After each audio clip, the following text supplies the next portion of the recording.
Assalamualaikum warahmatullahi wabarakatuh. Salam sejahtera bagi kita semua. Shalom, Om Swastiastu, Namo Buddhaya, salam kebajikan. Teman-teman semoga dalam keadaan semangat.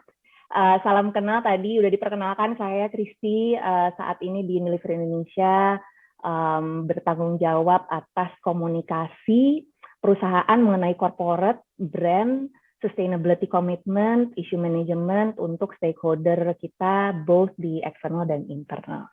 Saya sangat honored untuk ada di sini pagi ini. Selamat untuk Mas Agung, Pak Bram, teman-teman Public Affairs, Forum, serta Economics dan para sponsor untuk event diskusi yang memang menurut saya sangat krusial. Karena betul banget tadi saya nyatet tuh Mas Agung, banyak yang Mas Agung sampaikan itu sangat sangat tepat sasaran gitu, karena seringkali kita overlooking employee engagement, padahal itu sangat penting gitu buat kesuksesan sebuah organisasi, dan karenanya engagement dengan karyawan merupakan sesuatu yang harus dikelola secara serius.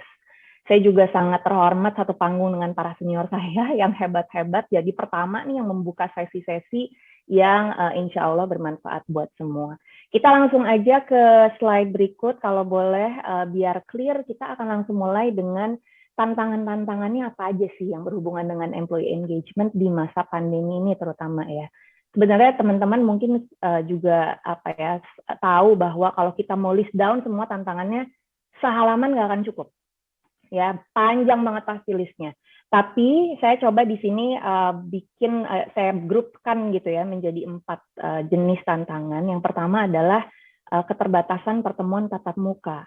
Ini tantangan besar banget karena ini membawa risiko banyak hal akan bisa lost in translation. Kalau kita biasanya dulu sebelum pandemi itu mengukur tension itu dalam sebuah ruangan yang berisi employee, ratusan employee gitu ya, kita bisa mengukur tensionnya nih, apakah employee happy atau employee lagi tegang atau employee lagi curious gitu ya. Sekarang ini nggak bisa, kita ketemunya virtual gitu. And there's a huge difference between melihat tension dalam satu ruangan yang secara langsung dari ratusan ribuan employee gitu ya, kalau di Unilever kan ribuan employee-nya, dengan mencoba mengukur tension employee ini dalam satu ruangan virtual, beda banget gitu.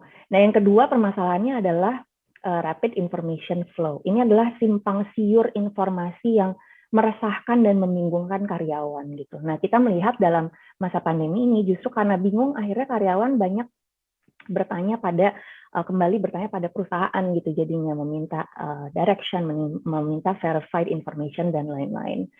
Nah, yang ketiga adalah team well-being. Kenapa ini jadi challenge? Tadi udah sempat dibahas juga nih di opening kita gitu ya. Karena berbagai kondisi eksternal yang berubahnya banyak gitu ya, dan karyawan juga sebagai engineer yang mengoperasikan bisnis perusahaan itu dituntut untuk jadi agile dan resilient gitu. Both perusahaan sama karyawan harus gesit, harus tahan banting. Padahal tantangan yang dihadapin karyawan itu dalam kehidupan personal juga udah luar biasa gitu. Kayaknya the world is falling apart gitu. Dia gerak Mbak kalau ya. Jadi the world is falling apart. Jadi mereka juga akhirnya di kantor burnout, di rumah burnout, jadinya burnoutnya double gitu. Sehingga itu menjadi sebuah challenge yang memang menjadi sangat serius dan harus dihadapi ditangani oleh perusahaan gitu. Dan yang terakhir adalah di atas semua tantangan-tantangan baru pandemik yang kita hadapi, masalah-masalah lain yang tidak berhubungan langsung dengan pandemi juga tetap ada gitu. Dan itu juga listnya panjang juga gitu ya. Jadi kita coba langsung aja ke slide berikutnya. Sebelum saya bahas apa aja sih yang kita lakukan di Unilever untuk menjawab tantangan-tantangan tersebut, saya mundur dulu nih sedikit karena kita mau ngomongin culture juga kan ya. Saya mau ngomongin sedikit mengulas soal culture-nya Unilever. Jadi ini teman-teman jangan stres ngelihat busy slides ini gitu ya. Ini adalah the Unilever Compass namanya. Jadi ini literally penunjuk arahnya Unilever strategi kita yang kita luncurkan di tahun 2020, yang dalam page ini kita bisa lihat ya, menyajikan banyak hal gitu ya dalam 2 page sebetulnya, dalam 2 page. Jadi kalau dulu Unilever itu punya strateginya ada 2, strategi bisnis, strategi sustainability.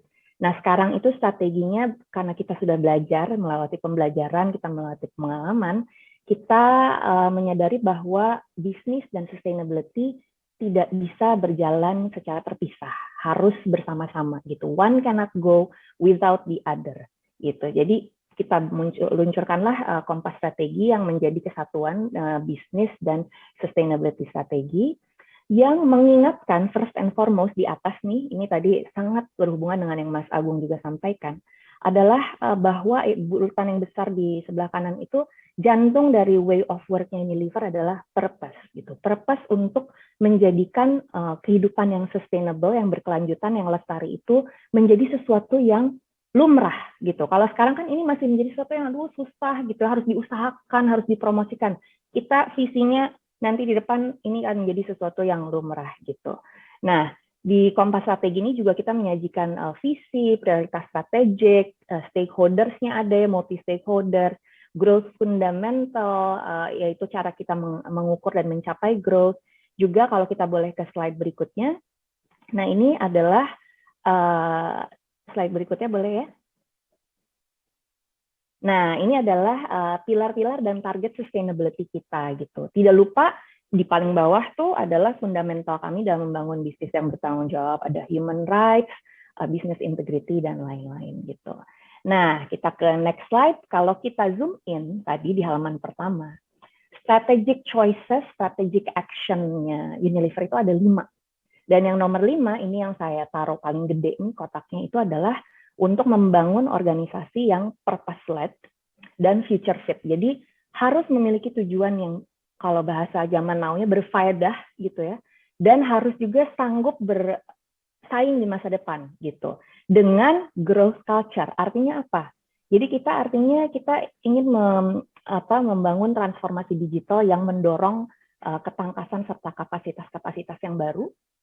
Kita juga ingin sekali terus-menerus mengembangkan karyawan melalui lifelong learning karena kita tahu dengan perubahan zaman yang sangat rapid sekarang, satu-satunya cara yang bisa membantu karyawan kita untuk terus bertahan dan terus maju itu adalah dengan terus mengupgrade skills-nya.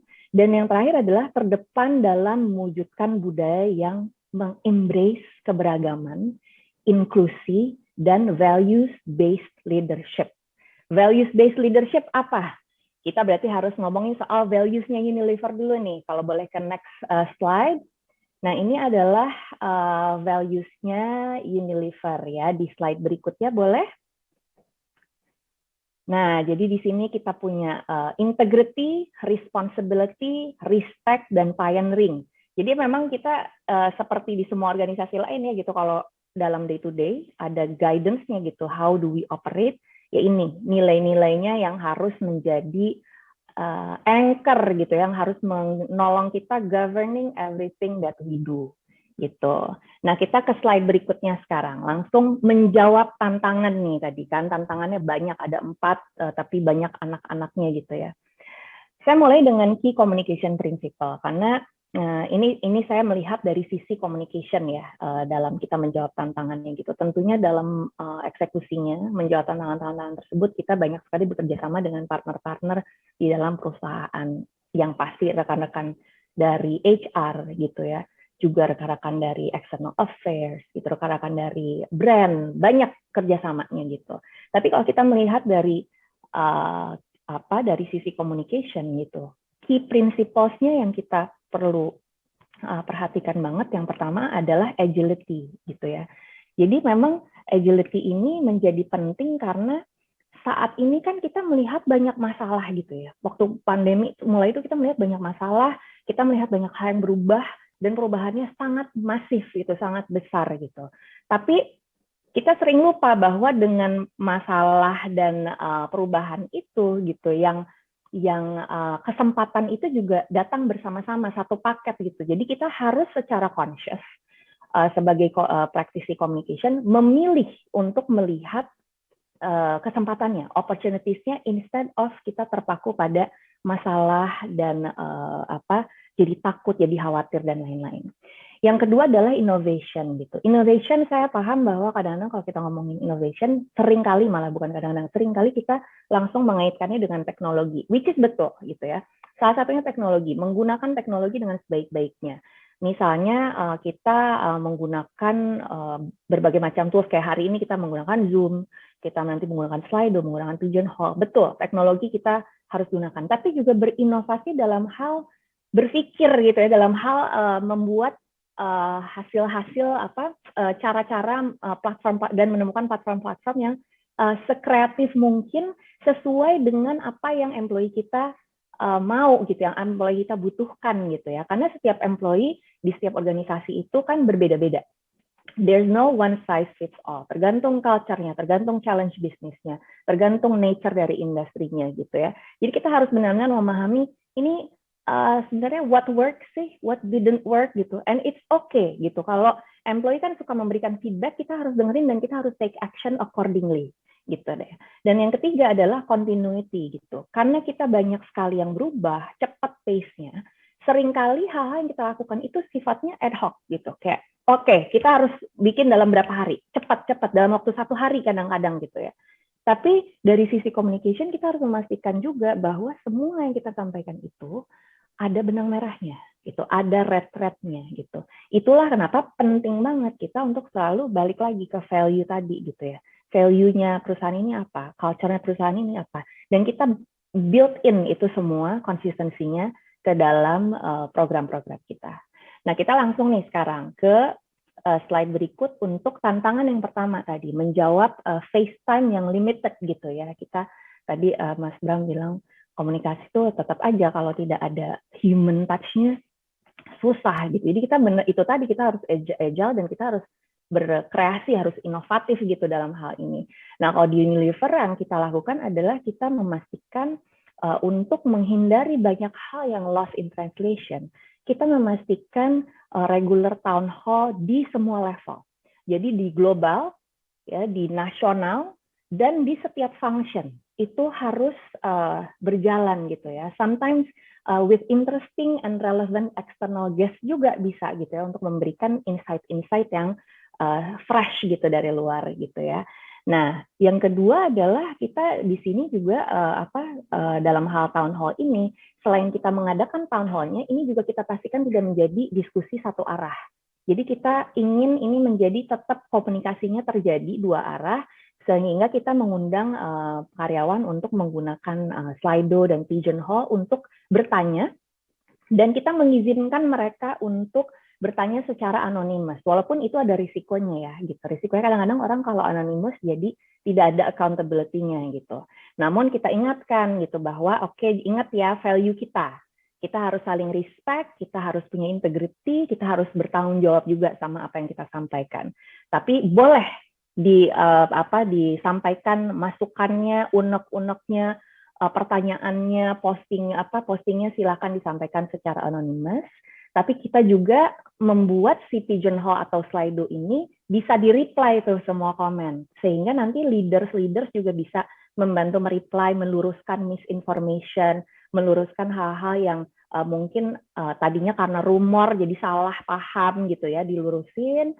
Terus ada juga employee lain yang menyumbangkan pendapatnya, sehingga terjadi dinamika demokrasi yang positif gitu ya, jadinya konstruktif gitu di platform tersebut gitu. Satu lagi, kalau di Slido dan Pigeonhole ini orang bisa kita set supaya orang selain bisa upvote, mereka juga bisa downvote gitu. Jadi seringkali kalau kita lihat sometimes ada komen-komen yang pertanyaan-pertanyaan yang tidak berhubungan misalnya dengan topik yang sedang kita bahas, itu banyak yang downvote gitu. Jadi akhirnya dinamiknya terjaga menjadi sangat konstruktif itu tadi gitu. Nah, yang kedua, again, human touch tetap penting gitu ya. Jadi walaupun kita sekarang sudah terbiasa dengan working from home, sejak tengah tahun lalu Unilever secara global sudah mendeklar bahwa kita akan hybrid working from now until the future gitu ya. Jadi sudah tidak ada tuh, kita kemungkinan besar kita nggak akan kembali lagi ke rutin yang dulu gitu, karena kita sudah melihat merasakan sendiri positive side-nya dari working from home. Tapi kita juga tidak lupa positive side dari working from office gitu, karena ya bagaimanapun banyak diskusi-diskusi dan diskusi-diskusi ad hoc gitu ya, antara rekan kerja sama bos kita sama tim kita yang tidak tergantikan kalau bisa face to face gitu. Jadi kita melakukan hybrid working tentunya juga dengan protokol gitu ya. Beda-beda tiap market. Kalau di Indonesia kita seminggu 2 kali gitu ke kantornya. Terus kita benar-benar menjalankan hari kita dengan prokes yang ketat dan fasilitasnya juga disesuaikan gitu. Nah, yang ketiga adalah kita juga memastikan mencari inovasi yang tadi itu yang saya bilang harus engaging gitu untuk karyawan gitu. Ini kalau teman-teman lihat di pojok kanan bawah itu, ini karakter siapa gitu ya, mungkin kok beda sendiri, dia kartun gitu. Ini kita adalah sebuah karakter yang kita bikin di Unilever Indonesia untuk mengkomunikasikan hal-hal yang kadang-kadang berat gitu, heavy, seperti business integrity atau safety gitu ya. Biasanya kan bahasanya sangat serius dan jelimet, dan mungkin buat employee yang sudah kerjaan sehari-harinya jelimet gitu, mereka pengen disampaikan bahasanya dengan lebih bahasa kekeluargaan, bahasa bunda-bunda gitu. Jadi kita invent lah karakter ini, namanya Bunda Suti.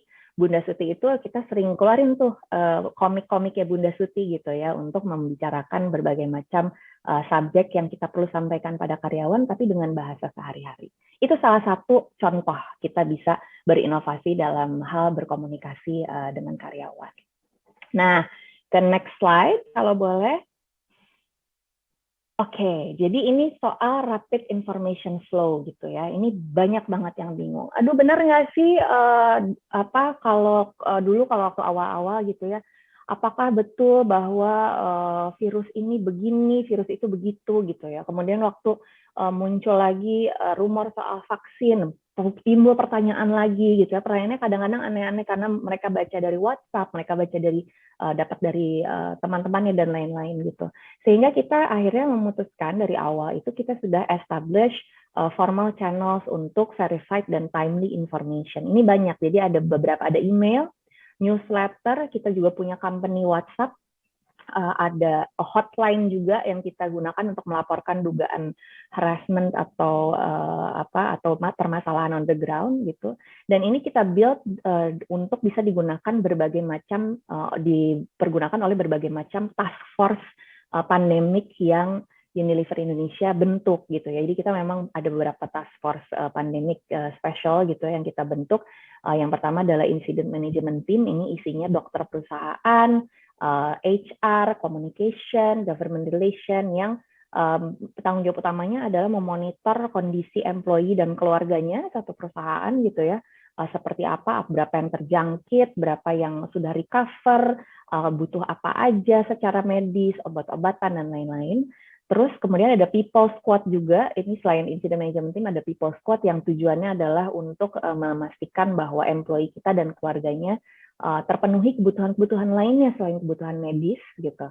Dan yang ketiga ada well-being squad. Well-being squad itu tugasnya memastikan employee well-being gitu secara fisik maupun mental gitu ya di luar COVID. Dan terakhir adalah vaksin squad yang tugasnya memobilisasi vaksin karyawan gitu. Nah, semua task force ini bisa menggunakan formal channel tadi gitu ya untuk memastikan komunikasi mereka tersampaikan dengan baik, verified, dan timely gitu ya. Nah, yang kedua kita perlu lakukan juga adalah ini adalah talk with expert gitu ya. Jadi ada company dokter, kita suka bikin rutin gitu ya, talks-nya supaya employee bisa bertanya langsung. Kita juga sering undang representatif dari gugus tugas COVID, kita pernah undang pandemic talk, kita pernah undang dokter Dirga Rambe gitu ya, untuk benar-benar menjawab pertanyaan-pertanyaan yang kadang-kadang pertanyaannya tuh nggak kebayang gitu ya untuk bisa kita jawab sendiri gitu. Jadi kita panggil expertnya gitu untuk bisa memberikan jawaban yang benar dan akurat gitu kepada rekan-rekan kita, kepada teman-teman kita gitu. Dan yang terakhir adalah harus ada tight coordination dengan leaders. Ini kita lakukan lewat grup WhatsApp gitu ya, di mana kita memberikan clarity gitu ya. Yang pertama memberikan clarity kalau lagi ada isu yang sedang berlangsung, kita memberikan clarity. Atau kita juga bisa meminta clarity dari para leaders gitu berdasarkan apa sih yang mereka terima dari feedback dari timnya on the ground gitu ya. Dan ini juga membantu para leaders untuk bisa memberikan quick response gitu kalau kita lagi ada rumor berseliweran, lagi ada informasi yang belum tentu benar gitu ya. Atau kemarin misalnya kayak waktu kita lagi mencari vaksin booster sebelum vaksin gotong royong itu bisa udah keluar ininya ya pengaturannya gitu, banyak yang mencari vaksin booster, kita juga saling berbagi gitu di WhatsApp grup tersebut, berbagi informasi gitu ya.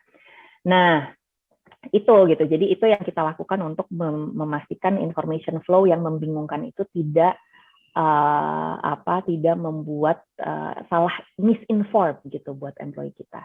Kita ke slide berikut. Nah, ini tim well-being gitu ya. Sorry, saya ini sebelum tim well-being saya mau liatin ini aja dulu sih sebenarnya ada fotonya Reza Gunawan dan ada fotonya Gracia Poli. Ini adalah para pembicara-pembicara yang kita undang juga untuk mengatasi tim well-being gitu. Jadi kisah gitu ya, setelah pandemi berlangsung selama beberapa bulan waktu itu, employee merasakan burnout yang sangat parah gitu ya. Ini kombinasi dari situasi eksternal dan situasi di rumah dan situasi di pekerjaan gitu ya. Kita juga bisa akhirnya mendapatkan mendeteksi itu dari Slido tadi gitu ya, dari Slido dari Pigeonhole tadi gitu ya. Nah, kemudian akhirnya kita si Wellbeing Squad berkumpul dan muncullah kita dengan beberapa strategi gitu. Yang pertama adalah untuk build growth culture tadi gitu, tapi di-enable dengan respect sebagai value kita dan boundaries gitu. Jadi kita memang waktu itu belajar bahwa boundaries itu sesuatu yang harus diatur juga bareng-bareng gitu ya, boundaries dalam hal well-being ini gitu. Jadi misalnya kita punya aturan bahwa meeting itu tidak boleh dilaksanakan sebelum jam 9 pagi karena para orang tua kan kalau sejak zamannya WFH ini sebelum jam segitu tuh mereka harus sibuk untuk anak-anaknya kan gitu, mengatur anak-anaknya sekolah dan lain-lain. Lalu tidak boleh juga setelah jam 6 karena jam 6 sore karena setelah jam 6 sore itu waktunya buat keluarga gitu. Memang ada kadang-kadang meeting global seperti kalau posisi-posisi global seperti saya kita harus meeting di luar agak jam 8 malam gitu baru mulai, tapi itu tidak sering gitu ya. Terus setiap hari Jumat juga kita ada focus time yang harus diblok, tidak boleh ada meeting gitu untuk di second half kedua hari Jumat supaya semua employee bisa deep work, bisa fokus, bisa follow up planning their week ahead gitu ya, dan memfollow up hal-hal yang perlu di follow up dari minggu tersebut gitu.